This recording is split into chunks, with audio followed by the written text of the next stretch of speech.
नमस्कार दोस्तों, हमारे चैनल पे आप लोग का स्वागत है।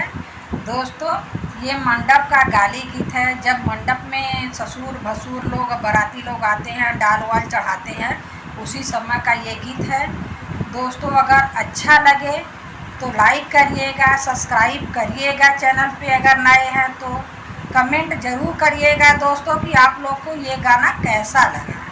बनारसी गीत है दोस्तों, अच्छा लगेगा तो कमेंट ज़रूर करिएगा दोस्तों।